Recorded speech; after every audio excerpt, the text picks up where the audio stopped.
I did not hear the slap. First I saw it. The sound came after a sharp crack that seemed to cut straight through the soft brunch music floating around the lake house at Lake Anna. 1 second, my daughter Mia was humming by the window, holding a green crayon against her coloring book, wearing her pink cardigan with the tiny embroidered stars, and the next, her head jerked to the side.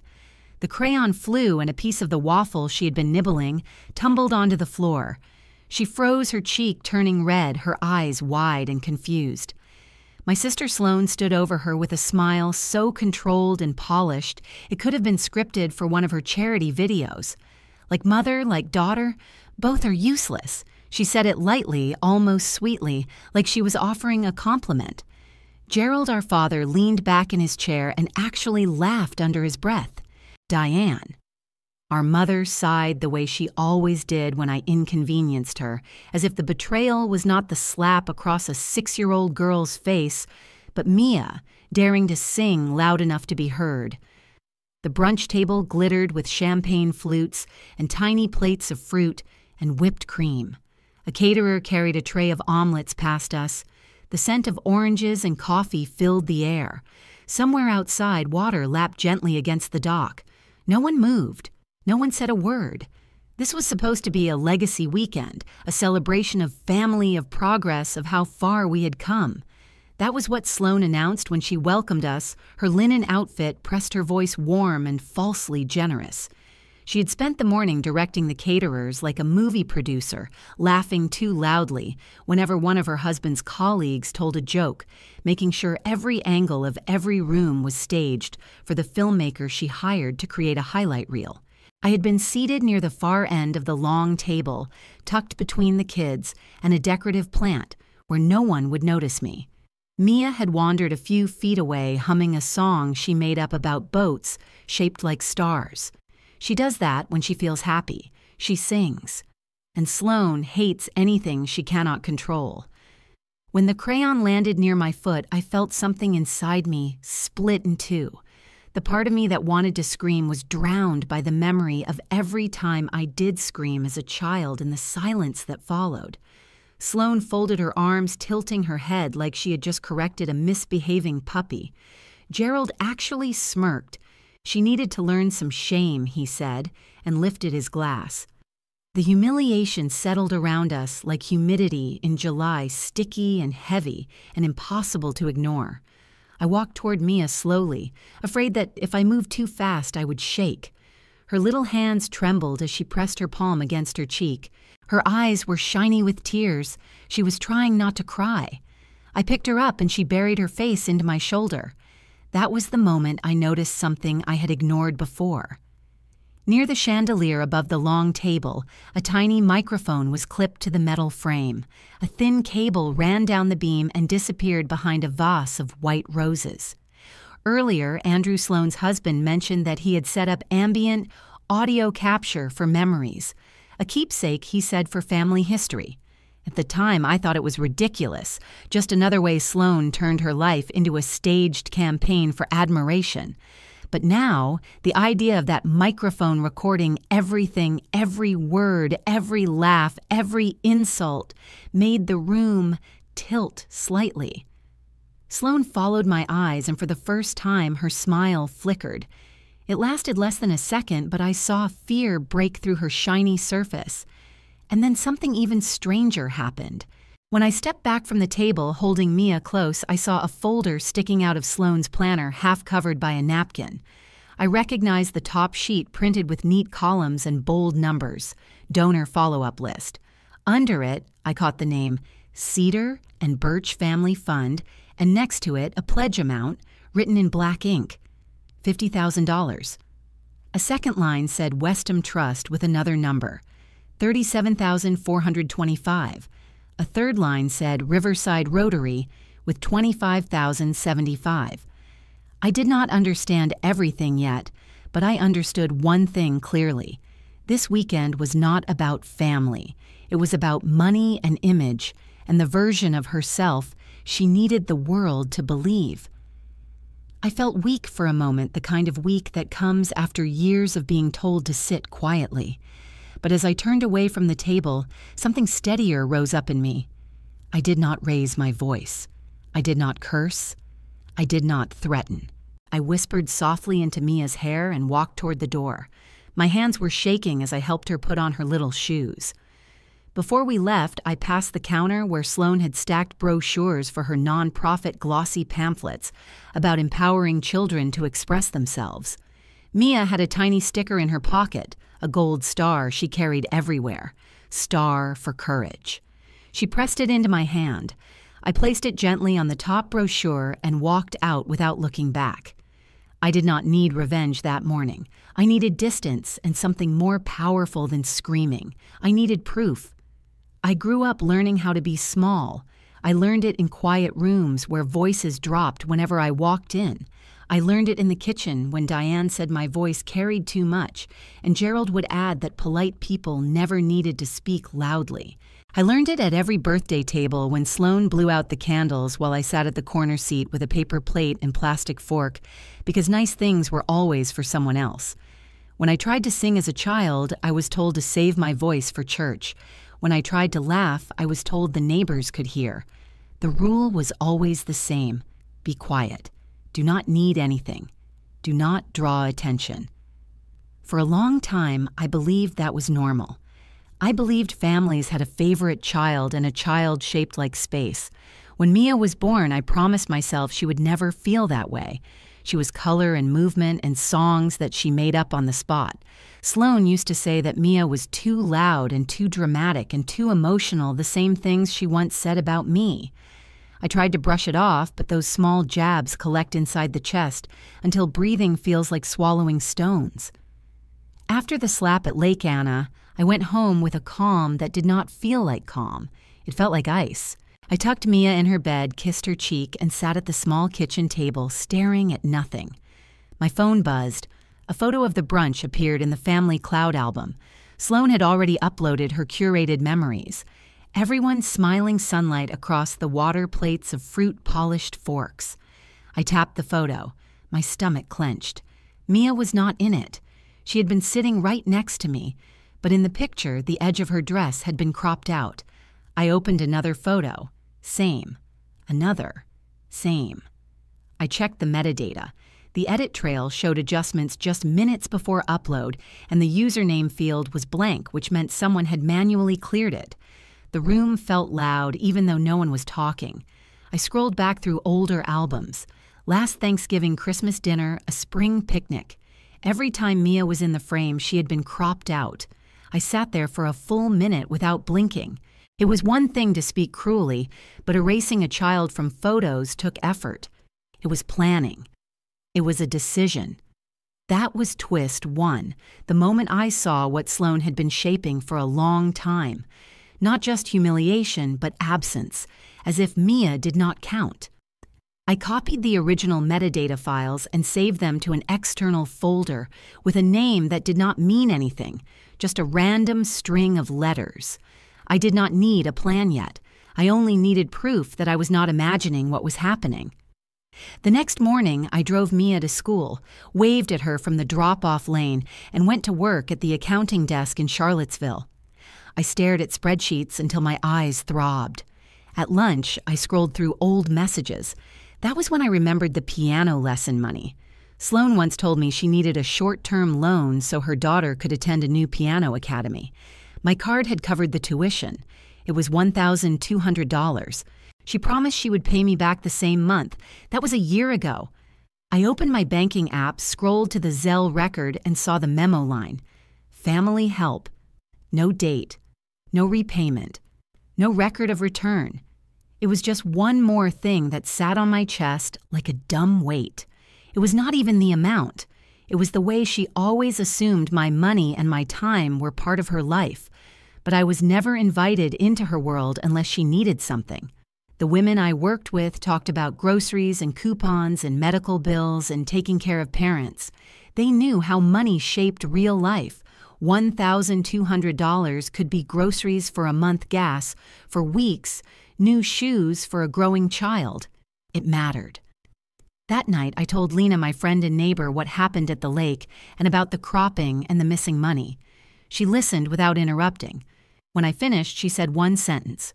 Start an evidence file. Screenshots, audio receipts. Treat it like accounting. Numbers do not lie. Her voice was calm, like she was suggesting I pick up milk from the store. I took her advice. I created a new folder on a cloud account that had nothing to do with family. I added the metadata screenshots, the brunch pictures, the Zelle logs. I added notes of the exact words spoken at Lake Anna. I added a list of small humiliations that were never small, because every time someone tells you to be quiet, a piece of you stops growing. The next day, I sent Sloan a polite email. I asked her to confirm in writing that she had permission to use Mia's photos for promotional posts, since I noticed several were featured in old brochures and social media. I asked nicely. She replied with snark. Something about how I should be grateful that Mia was included at all. Something about how she did not have time for dramatic complaints. I saved her email into the evidence folder. My fingers did not shake. Then I performed a small act of revenge that made me smile into my coffee cup. I restored one of the cropped photos to its full dimension. Mia's face appeared small and bright. I printed it on glossy paper and taped it inside Mia's bedroom closet door. Not to show Sloan, not to fight, just to remind myself that my child was real and worthy of space. Sometimes revenge is quiet. Sometimes it is a reminder to yourself. That week, the drip humiliation continued.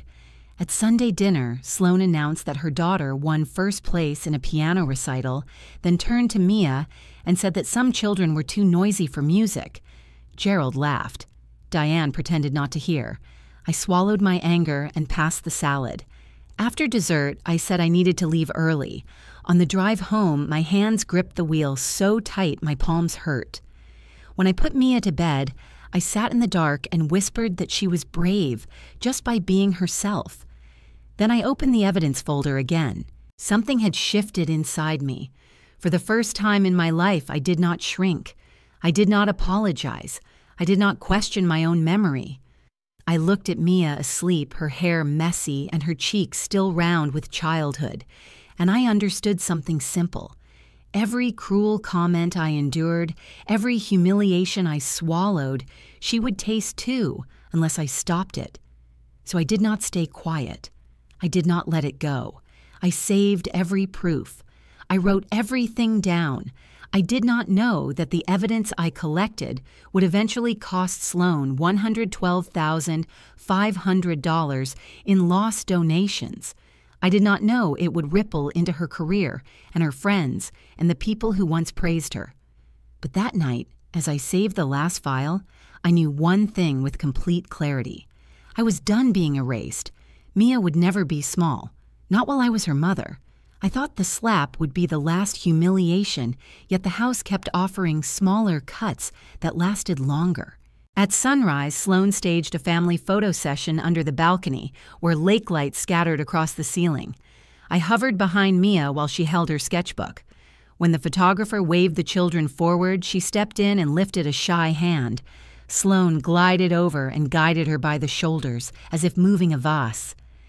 Sit here with the kids, she told me, nodding at a low bench far from the adults. The lens lifted.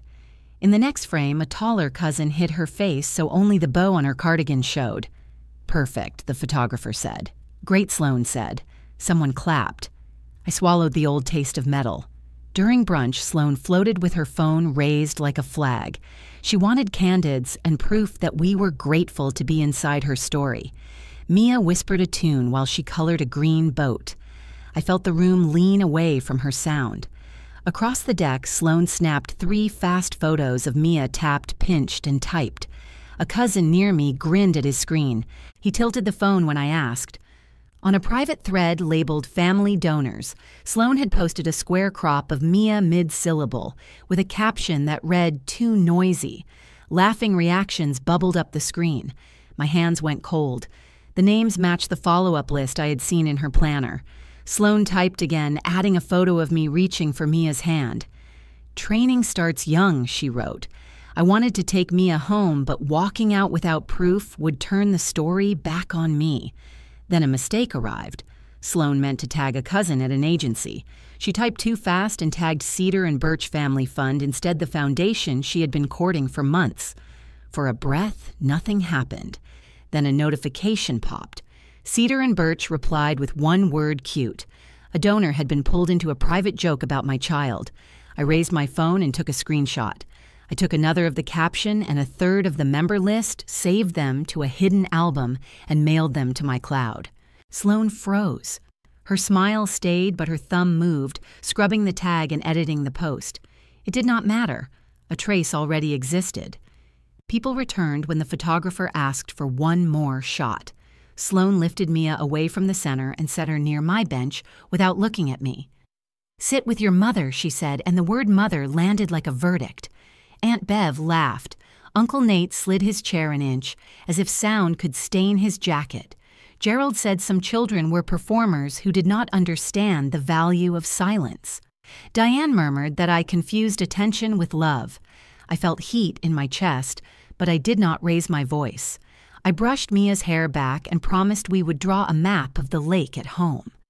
Sloan started photos with the leadership circle, which meant the people she wanted to impress.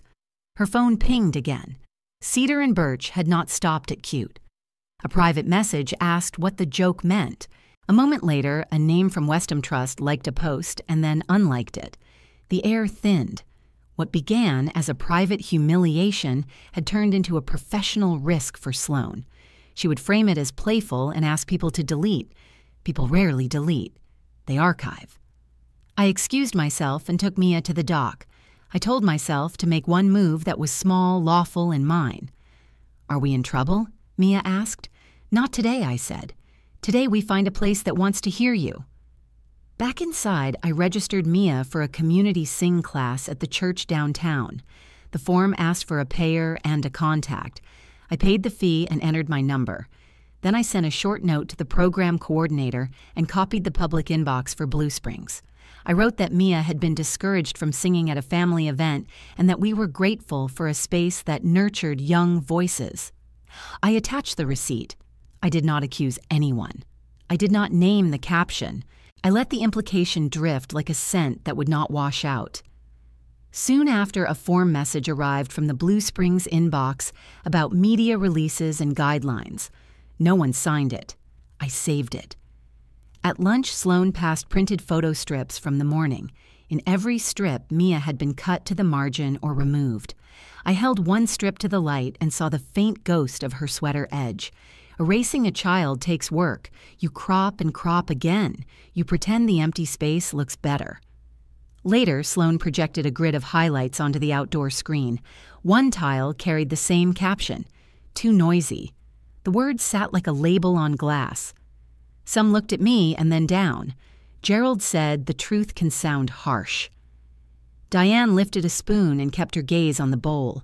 I breathed in and counted to 5. I pictured Mia's closet door with the restored photo. I pictured the screenshots in my cloud. I pictured the donor numbers beside their names. I took the smallest public step I could while staying calm. I asked if the microphone near the chandelier had been recording the morning. Andrew said yes for ambient sound. I thanked him and sat down. The word recording changed the room. People do not like recordings when their laughter has edges. Sloan held a smile that had stopped breathing and switched to a slide about mission. I watched her point to phrases about voice and courage. Mia traced a star on my palm. I felt each point like a choice. I did not touch the donor packets. I had already taken what I needed, a trail. That night, I checked my hidden album, the tag to Cedar and Birch, the caption, the member list. I added a note about the grid and the way the room sounded when recording entered the air. I printed the registration confirmation for the community sing class and placed it inside a folder labeled with the date. Mia glowed when I told her we would go on Thursday.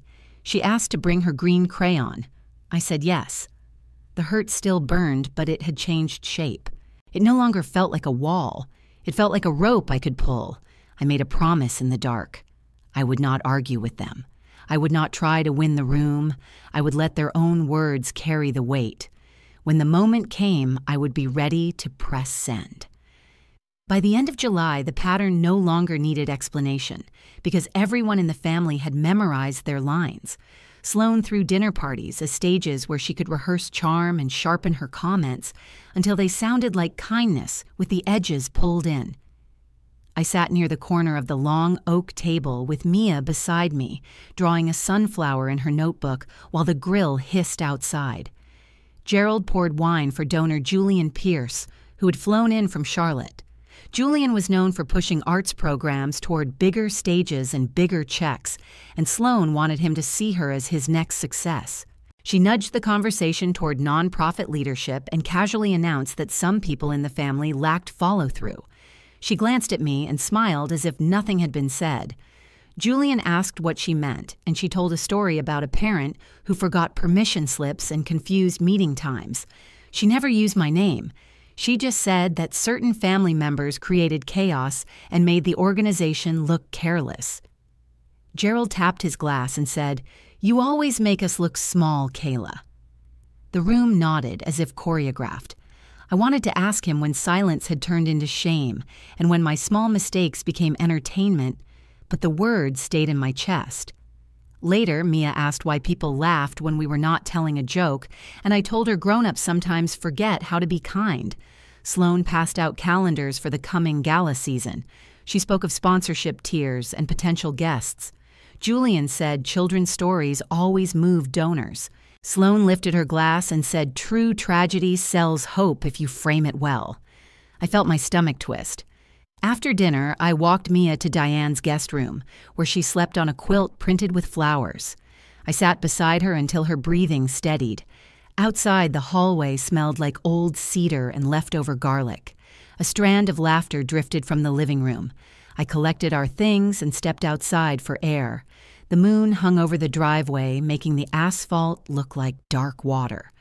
On the porch lay a small stack of envelopes that the mail carrier must have dropped.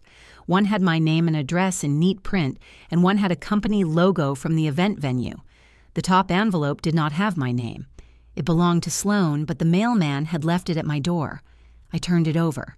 It was unsealed. Instinct told me to drop it on her porch, but something in the thickness of the paper felt wrong.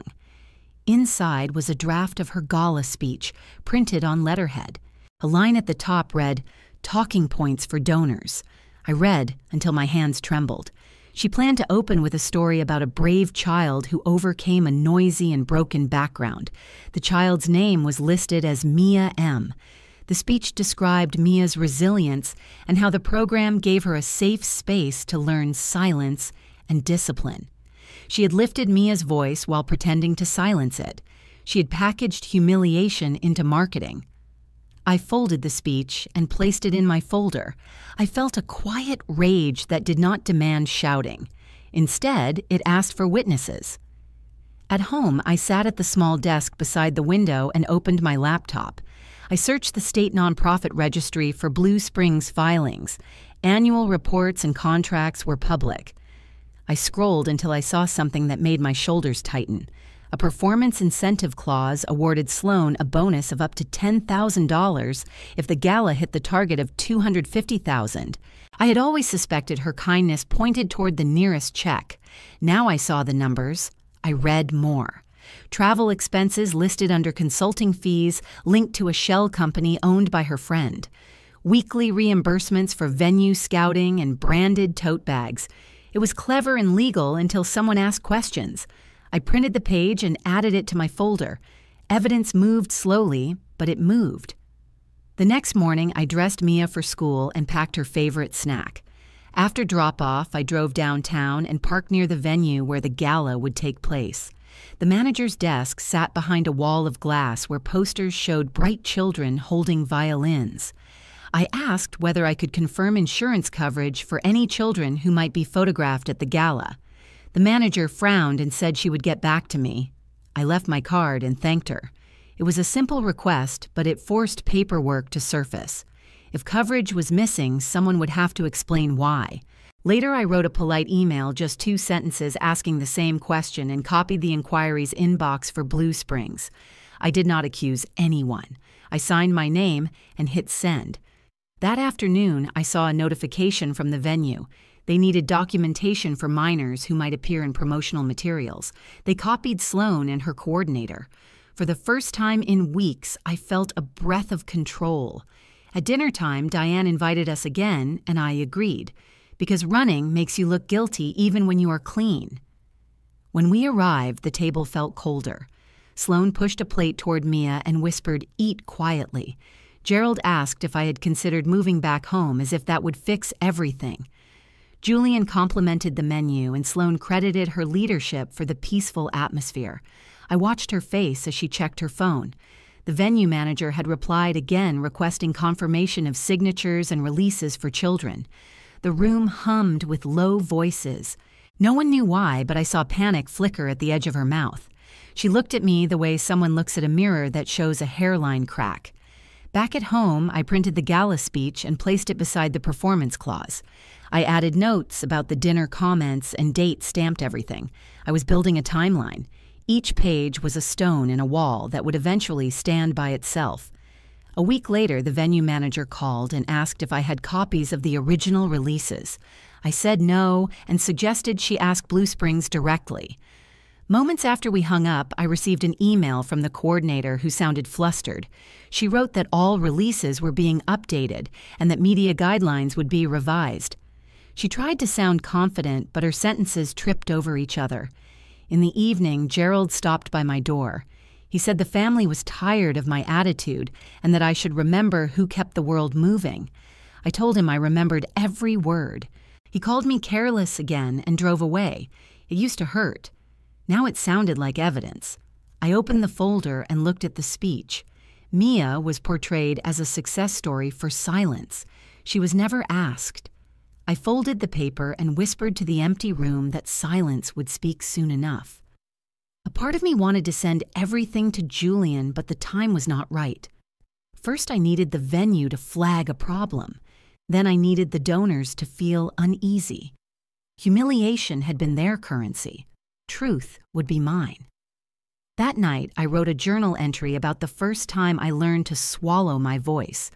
I wrote how Mia hummed to calm herself. I wrote how Sloane shaped children into props. Words became another layer of proof. I slept with the folder under my pillow. In the morning, Mia asked if the community sing class would let her be loud. I said they would let her be herself. She smiled and packed her crayons. I realized that every small move I made was not just revenge, it was repair. Still, I knew the storm was not finished. The envelope had landed at my feet for a reason. The speech was a fuse. When the right spark touched it, the smoke would be visible from every donor house in town. The day I realized humiliation could be measured in receipts was the day anger finally turned into strategy.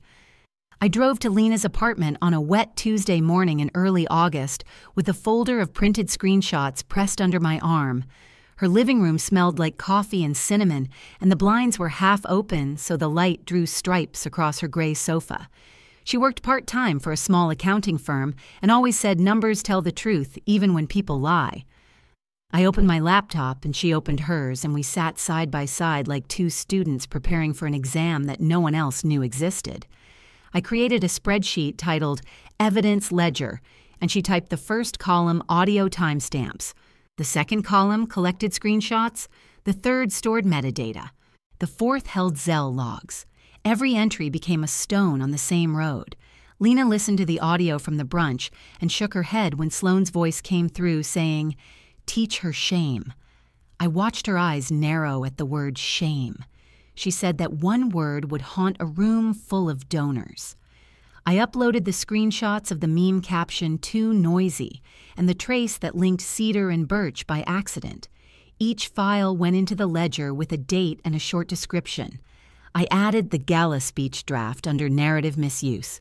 Lena said donors hate when their money supports leaders who use children as props without permission.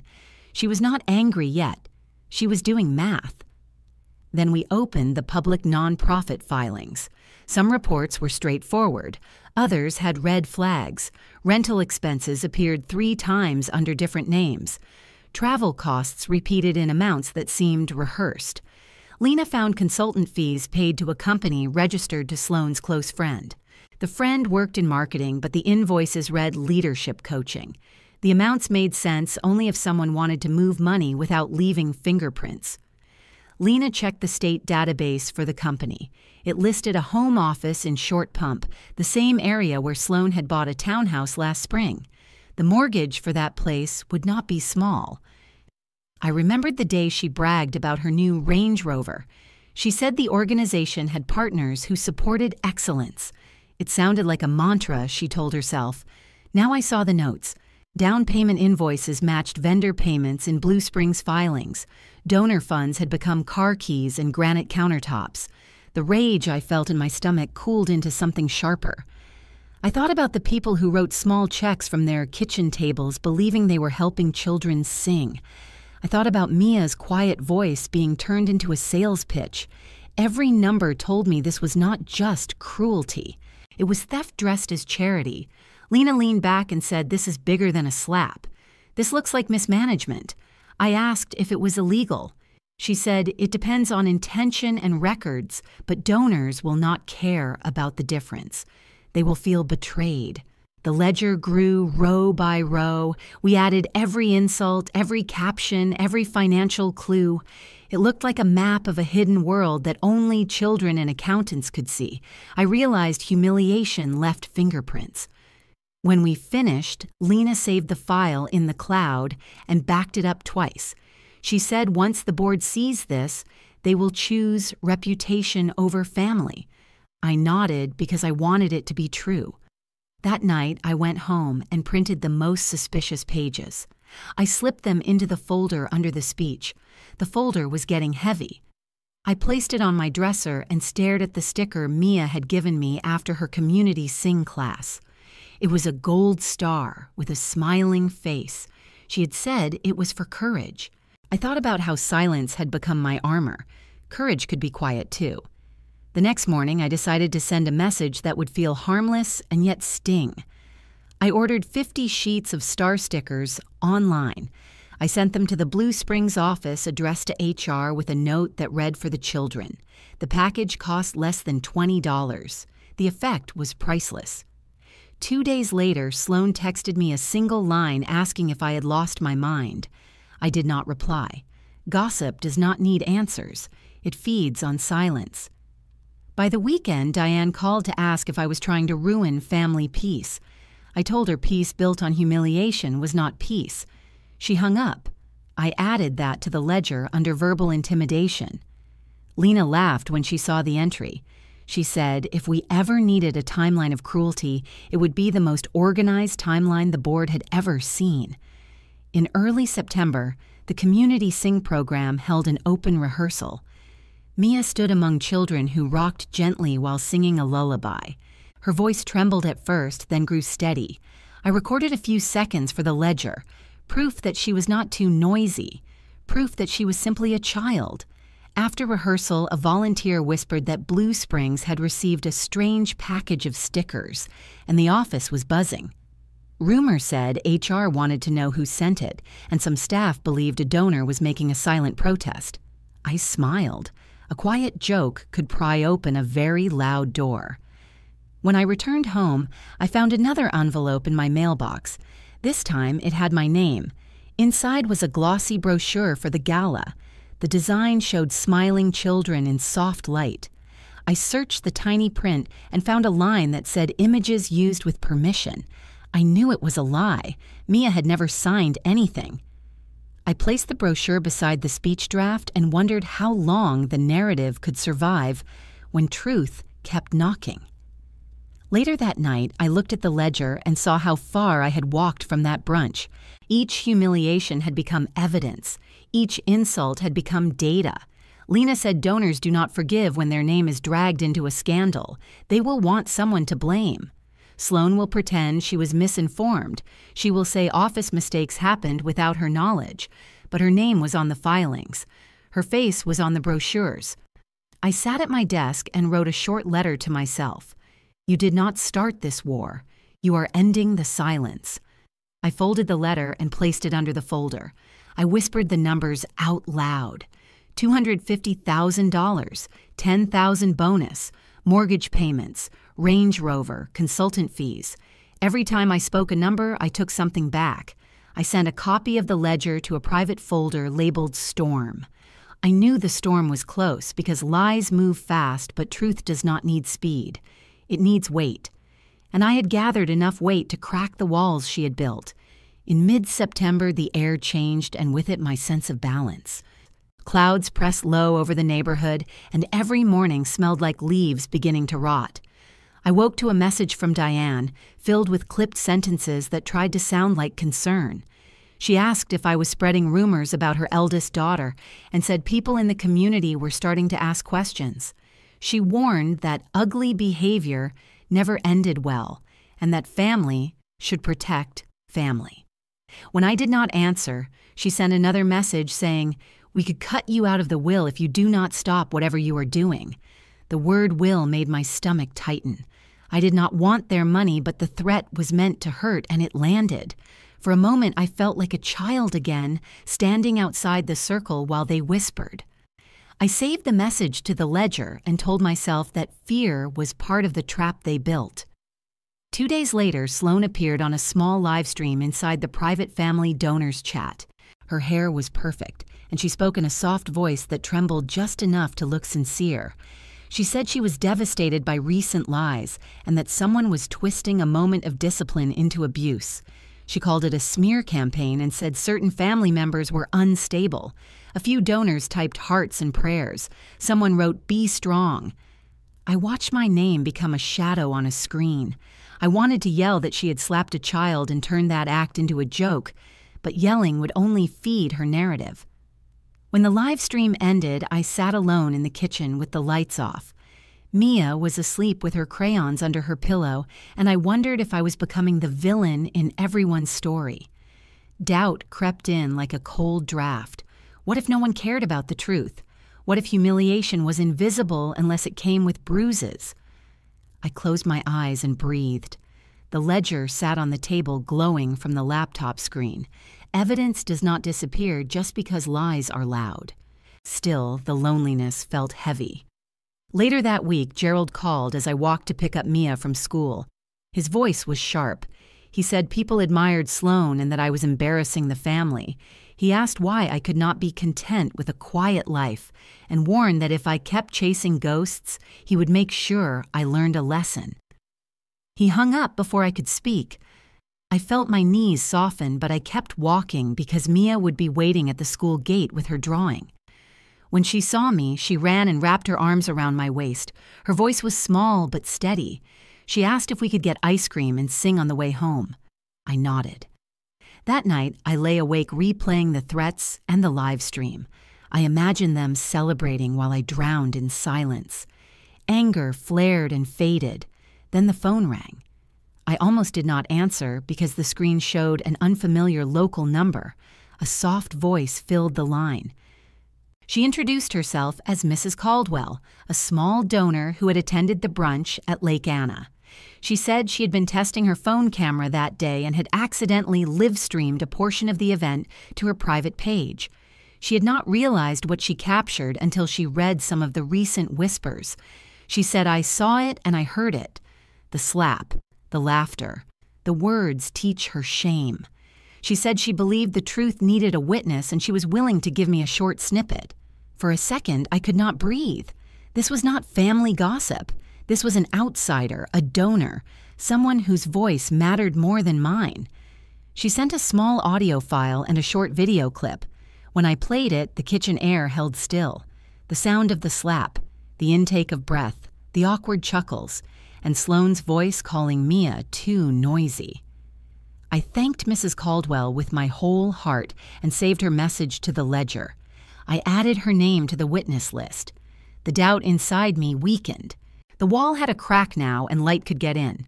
The next day, I decided to move one small piece on the board. I opened a blank invoice template and created a line item for Legacy Weekend Decor refund amount, $325. I added the Blue Springs billing address and copied the board administration address on the email. I signed the request with a generic office name and hit send. Within an hour, I received 3 confused replies asking who initiated the refund and whether paperwork was missing. I did not answer. Chaos makes people talk. If they thought a donor was demanding accountability, they would scramble. It was a petty move, but it felt like breathing again. The night grew quiet and Mia slept with her hand curled around a green crayon. I sat at the table staring at the ledger. Tears came not from fear, but from relief. Someone else had heard the truth, someone outside the family machine. I whispered thank you over and over. When morning came, the sun hit the window and the kitchen felt warm. I made toast and packed Mia's lunch. She sang as she zipped her backpack. I listened to her voice and promised myself I would not let them shrink it. I wrote a small message at the bottom of my journal. Courage is a slow march. Then I closed the book and prepared for the next step. If you have ever been dismissed by your own family, what would you do? Would you send the evidence or would you stay quiet? I woke before dawn on Tuesday with a steadiness I had not felt since the brunch. The window was gray, the coffee was warm. I opened the folder and built the packet the way an accountant builds a clean ledger line by line, without drama. Item 1 was the full audio, a raw file on a small USB, and a secure cloud link that would not expire. Item 2 was a brief letter from Dr. Priya Desai noting a faint cheek mark and the phrase, acute humiliation response. Item 3 was a therapy summary from Dr. Elaine Brooks, stating that Mia still sang, but sometimes pressed her hand to her face. When she reached a high note, a reflex Dr. Brooks called a learned flinch. Item 4 was a printout of financial anomalies pulled from public filings, consultant fees that lined up with a friend's company, travel entries that looked like personal errands in disguise, a bonus clause that would pay Sloan up to $10,000 if the gala reached $250,000. Item 5 was the narrative misuse, the draft gala speech opening on a child named Mia, who overcame a noisy background plus metadata, showing edits to family photos where Mia had been nudged out of the frame. I added a short timeline with dates and timestamps, audio, photos, Zelle memo about piano lessons that never came back, caption too noisy taken from a private thread where donors were present. No adjectives, just sequence. At 8:59, I opened a new email. I wrote a subject line that carried no heat, child safety concern audio attached. I addressed it to Marjorie Kent, the board chair. I copied Cedar and Birch Family Fund, Westham Trust, and the City Arts liaison. I pasted the cloud link and attached the summaries. I reviewed every sentence until it felt like a straight road. At 9:12, I would press send. The number steadied me like a ritual. The clock moved. My phone buzzed. A car eased into the back lot and idled. Andrew stepped out wearing a plain jacket and a face that belonged to a man who had rehearsed honesty in quiet. He held out a sealed sleeve with a second USB and said, original 4-minute capture, full take, hot mic near the chandelier. He said he had sent a copy to my cloud and could testify if asked. He did not blame or excuse. He said, I cannot be part of it anymore. I nodded and thanked him. He looked relieved and tired at the same time. When he left, I walked upstairs and sat at the table. At 9:12, I pressed send and watched the message slide outward into the morning. For one breath, nothing happened. Then systems began to breathe. The City Arts office replied first with a receipt number and a neutral note about review under policy. Delivery confirmations from the donors followed. At 9:34, Marjorie wrote back. She thanked me for the clarity of the packet and asked if the child in the audio was my daughter and whether medical notes could be shared with the full board. I answered with one sentence, yes, attached. I printed a physical copy and mailed duplicates by certified post to the board and to City Arts. On my way out, I crossed the street to the Civic Building and filed a public records request for Blue Springs grant budgets, invoices reimbursements, and any emails referencing minors and media releases. It took 5 minutes and a stamp. Ordinary paper, ordinary ink. Ordinary can start accountability when public duty is awake. I logged the steps in my ledger with times and recipients. I let the clock tick without rushing it. By 10:15, Cedar and Birch sent a single sentence saying they would pause pending pledges until a review was complete. Westham Trust followed with the same. Riverside Rotary was not on the thread, so I forwarded the packet with a calm, factual note about safety in art spaces.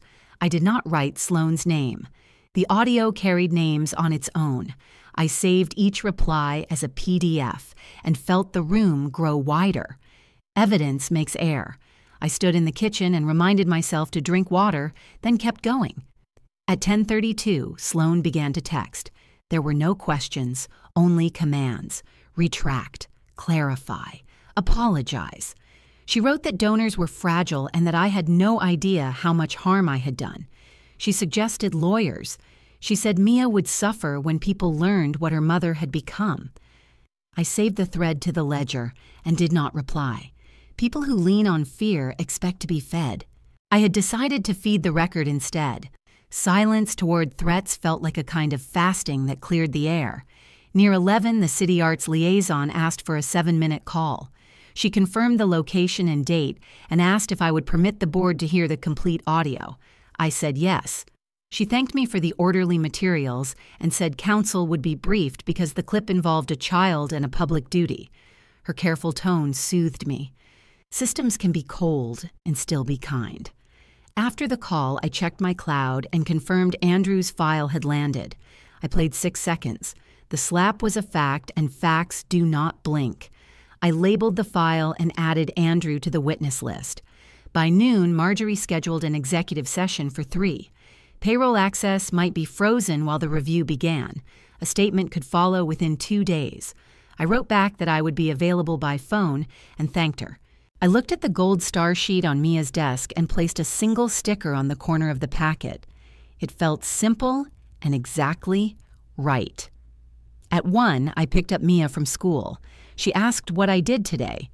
I said I sent the truth to people whose job is to listen. She nodded and said the truth sounds better when people are quiet enough to hear it. We walked home, and I opened the ledger and added one more clean line. Packet sent at 9:12 donors, acknowledged by 10:15 records request filed executive session set. I printed the timeline and slipped it behind the therapy note so that anyone who touched the file could feel the weight. Then I stood by the window and watched leaves skate along the sidewalk like small boats. Fear existed, but it no longer held the wheel. Evidence was driving, and I was willing to let it carry us to the next turn. If the board faltered, I would take the same packet to the press. If the donors hesitated, the public records would not. I placed the folder in the drawer, kissed Mia's hair, and whispered that her song had a home. The day had shifted. The dominoes had begun. By Wednesday morning, the dominoes had already begun to fall. I did not call anyone. I did not post a single sentence online. I made breakfast for Mia, brushed her hair, and sent her to school with a kiss on her cheek, then opened my laptop to check my email with hands that felt steady for the first time in weeks. The first message came from Cedar and Birch Family Fund. It was only one sentence. We are declining to proceed with the $50,000 pledge at this time. It looked small on the screen, just a few plain words, but I felt them like a door closing on the life Sloane had built out of other people's money. 10 minutes later, Westham Trust replied with another short message, stating that they would pause the $37,425 disbursement pending a full review. I saved both emails to the ledger and stared out the window, watching a man walk his dog across the street, unaware that a carefully polished nonprofit was cracking in real time. At 9:43, Riverside Rotary sent a message of their own. A board member had listened to the audio and placed a hold on $25,075 until the matter was resolved. I wrote the numbers into my notebook. 50,000, 37,425, 25,075, 112,500 in total. 72 hours had not even passed, yet the sum sat there like a silent judgment. I felt no joy, only a clean clarity. Sloane had tied her identity to money donors and public praise. Now those same pillars were pulling themselves away from her. By noon, my phone buzzed with a message from Marjorie. The board had voted to suspend Sloane from all payroll access while the audit continued. She was instructed not to communicate with donors during the investigation. I pictured her sitting behind her flawless desk with the framed certificates on the wall and the curated books that made her look thoughtful. She would be refreshing her inbox, waiting for the praise she always expected and finding only silence. I thought of every time she told me to be quiet, every time she pushed Mia out of a picture, every time she rolled her eyes when my daughter sang. Some people collapse with noise. Some collapse when the applause stops. At 1:15, the collapse reached the public. The Blue Springs Public Relations Coordinator attempted to send a private email to the board titled Damage Control Plan. Instead, she sent it to the full staff list. Several employees forwarded it to donors within minutes. The memo laid out possible reimbursements for misused funds, talking points for reporters, and a bullet that listed Sloan's potential $10,000 bonus if the gala reached its $250,000 goal. Someone screenshotted the message and passed it to a local journalist. By 3:30, an online snippet appeared in a small Richmond news outlet. It was not dramatic, just a quiet headline about a child safety concern and the withdrawal of pledged donations. That was enough. Phones began to ring. By sunset, the venue hosting Sloan's gala announcement emailed that they would cancel the deposit until Blue Springs clarified its status. The keynote committee for the Mid-Atlantic Mentorship Conference removed Sloan from their speaker page and requested the return of the $4,900 advance. The cancellation notice was polite and apologetic, but the meaning was sharp. Reputation had become a liability. Without the donation pipeline, Sloan's mortgage lender flagged a change in her income profile. I knew this because the mortgage letters were sent to a shared mailbox at the townhouse where Andrew handled the bills. He called Lena to ask if she could pick up the sealed envelopes. He did not trust Sloan to open them without destroying evidence. Lena handed them to me with a raised eyebrow. I tucked them into the ledger as proof. Meanwhile, angry messages poured into Sloan's phone. There were board members, donors, and even 2 parents of students in Blue Springs programs who had seen the article. They wanted answers. They wanted to know why a woman who slapped a singing child on camera had been the voice of a youth arts organization. Every call was another crack. Every demand was another stone in the column she used to stand on. I did not need to shout. I let the air do the work. Still, I was not finished. Justice is not only the removal of power, it is the presence of truth. That night, I printed 50 copies of a small flyer that showed Mia's drawing the one with stars around the edges and a blue dress. At the bottom, I wrote a single line about what had happened at Lake Anna and how the board was reviewing the audio for child safety concerns. I slipped each flyer into envelopes and mailed them to donors. It was not revenge that burned. It was tenderness. People give money when they believe a child's voice matters. They deserve to know that a child had been shamed for using hers. The next morning, Cedar and Birch sent another email. The board was concerned. They would require written assurances of staff training and compliance policies before reconsidering any future pledges. The language sounded measured, but I could hear the alarm under it. A fund does not talk about compliance unless trust is cracked. Around lunchtime, the city arts liaison called. Her voice was calm and firm. She informed me that Blue Springs had been temporarily removed from the list of approved community partners until the investigation was complete. It meant access to grants would be frozen. It meant students could not be filmed or photographed for promotional material. It meant Sloan's influence had been placed behind a locked door. I thanked her for the update and went back to folding laundry. Ordinary hands, ordinary chores, extraordinary consequences happening a few blocks away. I imagined Sloan pacing her kitchen, her phone lighting up with messages from people she once charmed. She would search for someone to blame. She would choose me because she always had. But she could not outrun the voice in that audio. It lived outside her control now. By evening, Andrew sent a quiet message. The accountant for the board had reviewed preliminary expenses and flagged vendor payments that might require reimbursement. That meant the board could ask Sloan to return funds. No applause. Just accountability.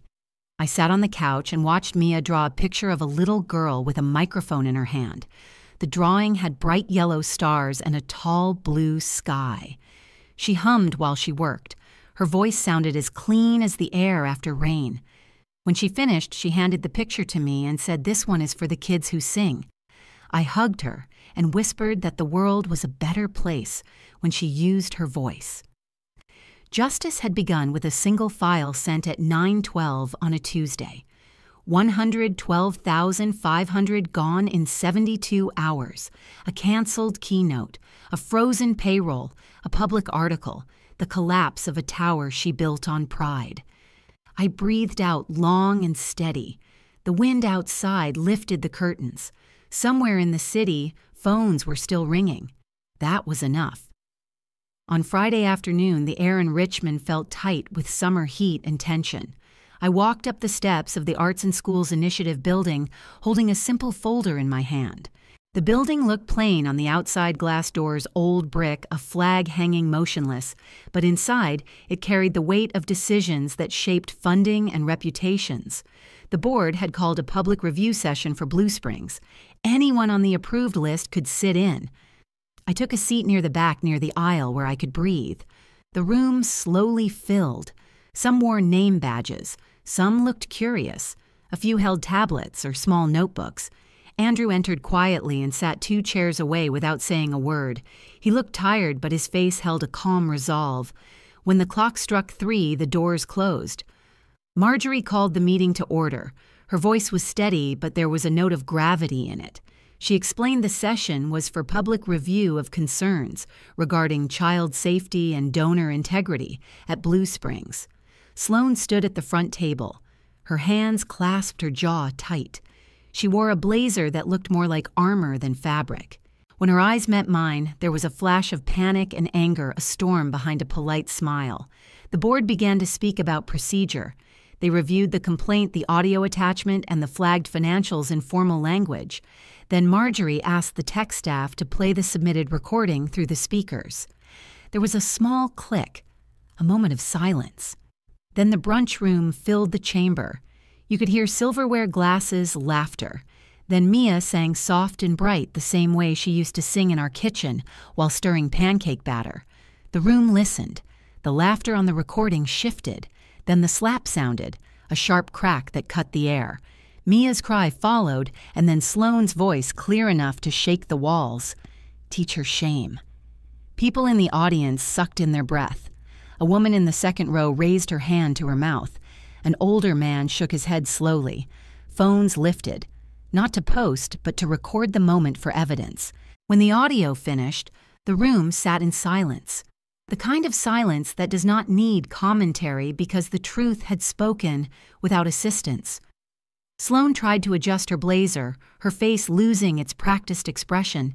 She said the recording was taken out of context, that she was correcting disruptive behavior, that my daughter was being loud, and she acted on instinct. She said the word instinct as if violence against a child could be a reflex worth defending. Marjorie asked if she wanted to make a formal statement. Sloane read from a script. It sounded hollow, full of words that touched nothing real. After she finished, the board called Andrew forward. He stood, placed his hand on the table, and spoke in a quiet voice that carried across the room. He confirmed the microphone was active for a family recording. He confirmed the event was not staged or edited. He confirmed the audio file was complete. He stated that the slap shocked him and that he believed no child should be hurt or belittled for singing. He spoke of donor trust and the obligation to protect young participants. His words were not angry. They were steady and factual, and that made them stronger. When he stepped back into his chair, a murmur moved across the room. A local reporter in the corner tapped her phone and raised it for a video.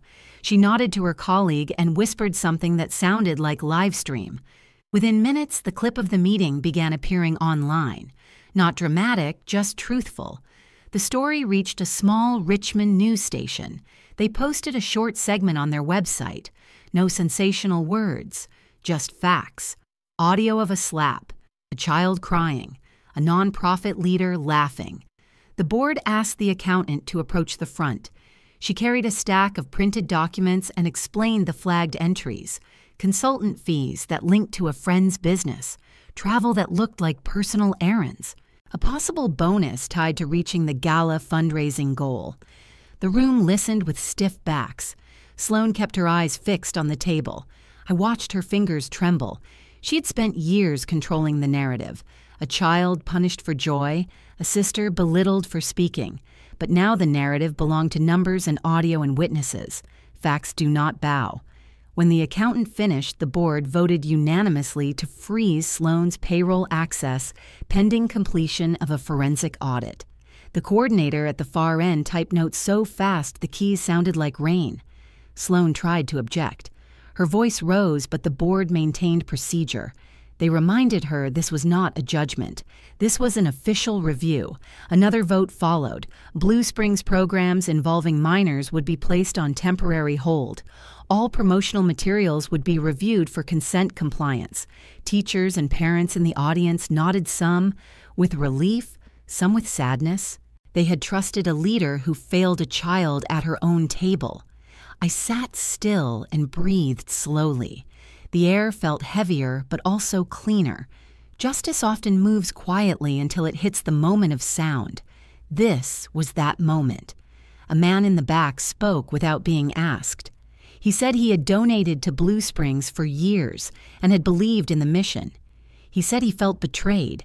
He said he had a granddaughter who loved to sing, and that if anyone ever hurt her for using her voice, he would want the truth to come out too. His voice cracked, and the room softened around him. Marjorie thanked him and moved to close the session. When she stood for final remarks, she looked at the audience with a gravity that made everyone listen.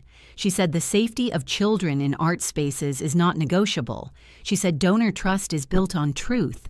She said a child's voice should be lifted, not struck down. No one applauded.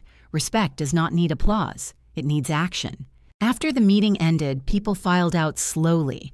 A few stopped to speak to me. One woman put a hand on my shoulder and said my daughter did not deserve any of it.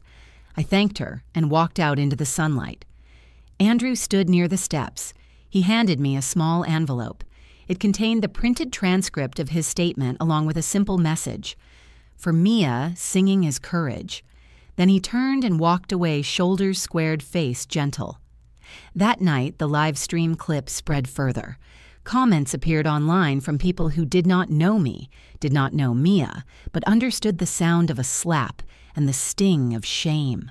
They wrote about their childhood, their nieces, their memories of being told to be quiet. Justice did not roar. It marched, slowly, firmly, and with undeniable weight. If you were in my shoes, would you have pressed play? Reply, yes or no.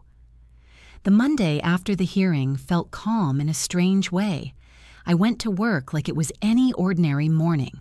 I answered emails, entered invoices, and balanced a ledger for a small bakery that always paid on time. At 10:46, the front door opened and the room changed. Sloane and Diane walked in together.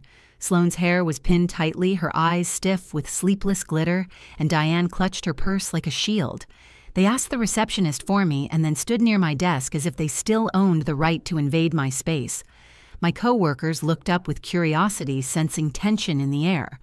Diane spoke first. She said the family was hurting.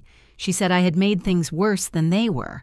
She said if I retracted the email and sent a new statement, the donors might understand. Sloane stepped in front of her and asked me to fix it. She said she was willing to sign something informal. She used her practiced voice, the one that once charmed boardrooms and dinner parties, but now every word trembled around the edges. Please do not ruin my family, she said. We will fix this. Just retract it. Sign a statement that you misunderstood. She looked down at my notebook as if she expected me to obey out of habit. Something inside me went very still. I opened my drawer and pulled out a folder the same brown color as every court record in Virginia. Inside was a document titled Checklist for Respect. I had typed it calmly at my kitchen table. Every condition was written in plain language. I placed it on the desk and slid it toward her. If you want any cooperation, I said these are my terms. The first item was a public apology delivered at the community choir performance next month. The second item was full restitution of funds taken from me, 1,200 plus interest paid within 30 days. The third item was a payment plan into Mia's 529 account of at least $50 per month for 2 years. The fourth item required the removal of Mia's images and name from every Blue Springs archive website and promotional file within 14 days. The fifth item stated no financial contact or requests to me for 24 months. The last item required a mediation session with a licensed third party. I told her the document was notarized and ready to be filed if she accepted. Diane stared at the paper with disbelief. Sloane's face went red, then pale. She said I was humiliating her. I said I was giving her a chance to repair what she broke. She said no one would agree to such terms. I said that was her choice. She said I was being vindictive. I said I was being precise. My coworker coughed quietly into her sleeve, trying not to react. Sloane reached into her purse and pulled out her phone. She tried to bargain. She said she would do the apology, but not the payment. I shook my head. She said she would do the payment, but not the choir. I shook my head again. I reminded her that she hit a 6-year-old and shamed her for singing. A choir apology was not cruelty. It was symmetry. Diane stepped closer. She said that family forgives and forgets. I said that I was not equipment for family denial. She said I was heartless. I said my heart was busy protecting my daughter. Sloane exhaled sharply and asked if she had to answer immediately. No, I said. But until I receive a signed copy, I will continue cooperating with the audit. They backed away from the desk slowly, like people who realized the door they used to own no longer opened for them. As they turned to leave, I spoke once more. I told them their apology should not be whispered or hidden in paperwork. It should be spoken where Mia's voice was silenced. Diane whispered something to herself and hurried toward the door. Sloane followed stiff as a statue. She paused just long enough to say, "This is not over." I smiled politely and said, "I know."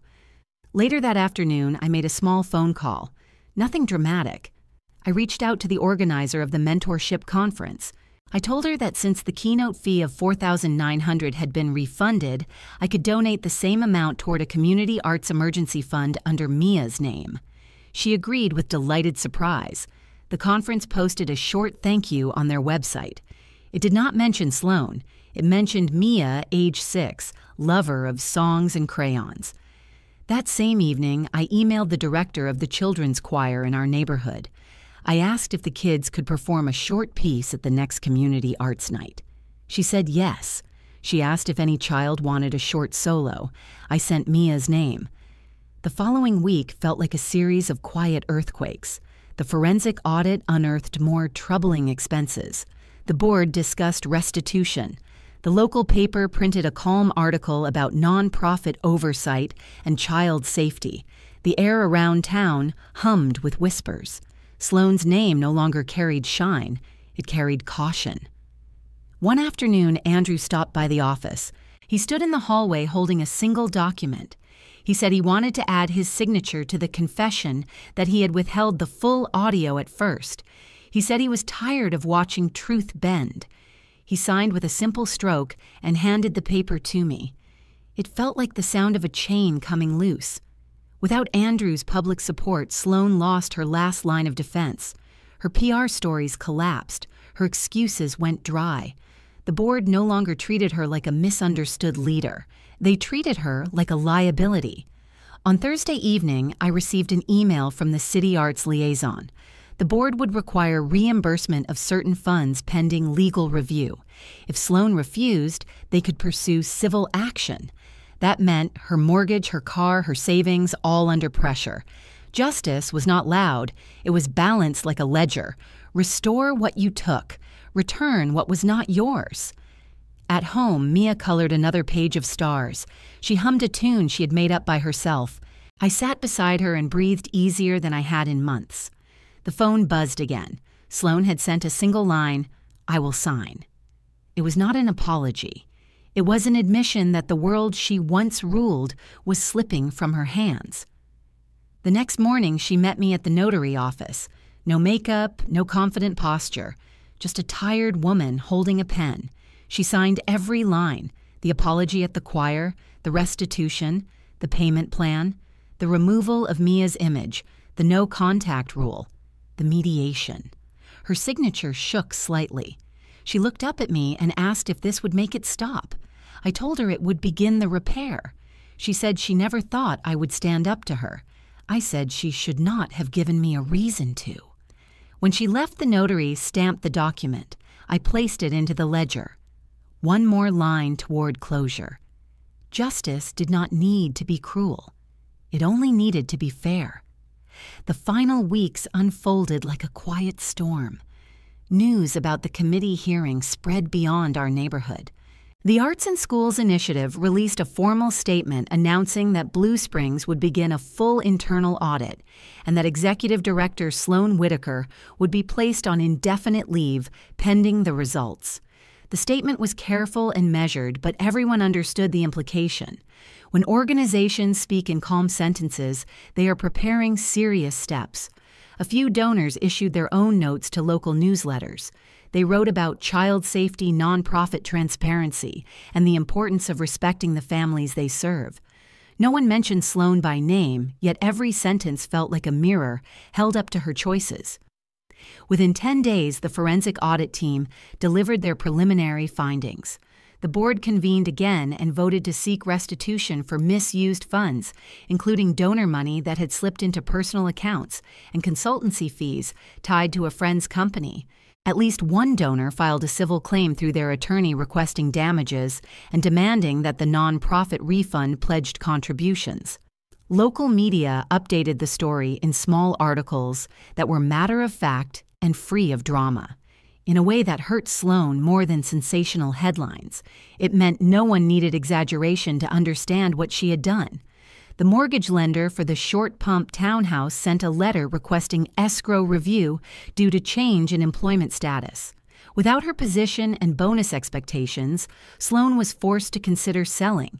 The Range Rover dealership, already notified of late payments, required her to cover the remaining down payment to avoid repossession. Lawyers for the nonprofit began discussing refund schedules with donors. In less than 1 month, her financial world felt like a row of cards knocked over by her own hand. Legal fees alone reached into 5 figures. Combined with lost keynote opportunities and canceled partnerships, the total financial hit exceeded $120,000. Justice came in numbers printed on invoices and checks. It came in board minutes. It came in signatures that cost her pride and comfort. At home, life felt lighter. Mia began humming again without fear. She stuck star stickers on the fridge and asked if she could wear her sparkly shoes to school. Lena baked a chocolate pie and brought it over on a rainy afternoon. She hugged me in the doorway and said this was what real community looks like. One night after work, I checked Mia's 529 account. The recent deposit made me pause. It was from Andrew. The memo read, "For Mia's voice." He had paid the first $1,000 from the restitution plan before Sloan managed to send anything. It felt symbolic and strange. A man who once ignored the small cruelties in his home had finally chosen to stand with the truth. I opened the envelope that came with it. Andrew wrote a single sentence. "I hope this helps." It was simple, but in its simplicity, there was an apology without theatrics.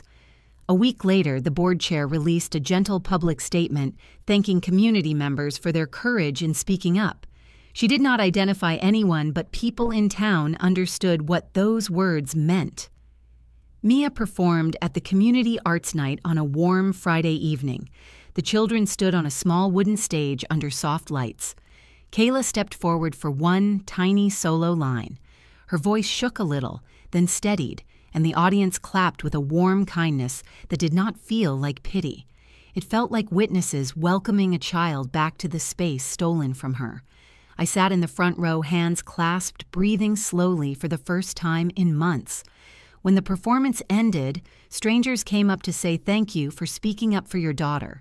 Their words were soft, not intrusive, and I appreciated every single one. When we walked toward the parking lot, Mia held my hand and said, "I am not too noisy." I told her that her voice is beautiful and she should never let anyone shrink it again. That night, I slept without waking. My body finally believed we were safe. Diane sent a text on Sunday morning. It said, "You win." I stared at the screen and felt absolutely nothing. Winning was never the point. Protecting my daughter was. I deleted the message without replying. Some endings do not need words. A week later, a soft twist arrived at the bottom of my inbox. It was an email from a national arts grant reviewer. The subject line said, "Follow up on recent nonprofit audit initiatives." The body explained that they were reviewing several organizations across the state and considering a broader compliance sweep. It did not mention Blue Springs directly, but I did not need it to. Justice has a long tail. Sometimes it reaches beyond the first door and knocks on many others. Life continued without drama. I made pancakes on Saturday mornings. Mia practiced her handwriting on pastel paper. Lena called with jokes. The weight I once carried in my chest slowly loosened. Some days I sat on the porch with a cup of tea and listened to the wind move across the street. It sounded like the world exhaling. The city posted a final summary of the committee findings. The report used words like governance, oversight, restitution, and safeguarding. It was not emotional, yet the truth sat quietly between every line. For the first time, I felt closure that did not demand anger to survive. I looked at Mia coloring a picture at the kitchen table. She used bright shades, not shy and not afraid. In the drawing, she had given herself a microphone. At the bottom, she wrote, "My voice matters." I asked if she wanted to hang it on the fridge. She said no, she wanted to tape it to her bedroom door so she could see it every morning. I realized that healing is not a moment. It is a series of quiet choices. I walked down the hall and taped it carefully so the edges laid flat. She smiled and hugged me, her arms warm around my waist. I held her longer than usual. The house felt full of clean air. A new beginning does not always come with fireworks. Sometimes it comes with crayons, kitchen lights, and a 6-year-old singing without fear. If this were you, would you have pressed, "Send share one sentence of support for someone who needs to hear it tonight"?